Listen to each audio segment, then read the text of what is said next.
साडी ही perfect नेसली पाहिजे. साडी ही अनेक महिलांना विचार पडते की साडी ही आपण वेअर केली तर ही फुगून दिसतात.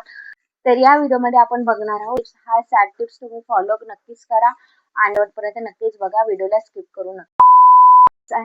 साडी फुगून नयेत यासाठी तुम्ही काही टिप्स लक्षात घेऊन साडी नेसली पाहिजे. तर बघूया कोणते टिप्स आहेत. तर फर्स्ट टिप्स आहे साडी ही परफेक्ट दिसासाठी तुम्ही पेटीकोट हा योग्य पेटीकोट निवडला पाहिजे.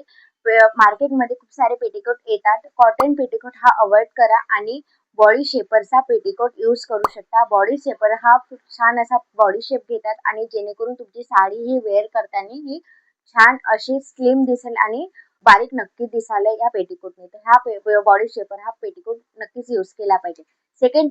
Second tip petticoat. Petticoat wear करताना जमिनीचा आणि पेटीकोटचा अंतर हा 1-1.5 इंच पर्यंत ठेवा. पेटीकोट हा खूप वर नाही आणि खूप खाली पण नसावा. सेम साडीचा खाली साडी आपण वेअर करताना पेटीकोट हा दिसला नाही पाहिजे असा पेटीकोट तुम्ही नक्कीच फिट करू शकता. आपल्या कमरीला फिट बांधू शकता. थर्ड टिप साडी नेसायला सुरुवात करताना नाभी अगदी बाजूला आणल्यापासून थोडीशी घट्ट बांधा जेणेकरून साडी ही व्यवस्थित दिसेल. टिप नंबर 4 पहिली प्लेट ही नेहमी डावीकडून उजवीकडे हिप्सच्या दिशेने तिरकस खोचा. समोरच्या प्लेट्स हा साधारणपणे 4-5 इंच तरी असाव्या. त्या व्यवस्थित पकडून एकावर एक सरळ रेषेत पिनअप करा. नेक्स्ट टिप आहे साडी फुगू नये यासाठी योग्य ठिकाणी पिन लावा. विशेषतः प्लेट एकत्र करून पेटीकोटला जोडण्यासाठी आणि शोल्डर वरील पदर ब्लाउजला जोडण्यासाठी लहान सेफ्टी पिनचा यूज करा.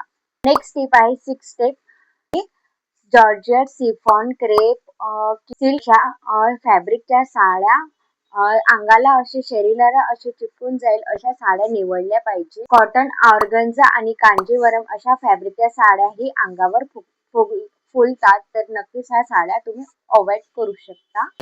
नेक्स्ट टिप 7वी टिप्स आहे कंबर स्लिम दिसासाठी यासाठी साडीचा पदर समोरून आणता तो कमरेचा अगदी घट्ट बाजूनं. साडी नेसल्यावर 10 ते 15 मिनिटं आधी व्यवस्थित कुठे फुगल्यासारखं वाटत असं करेक्शन करता येईल.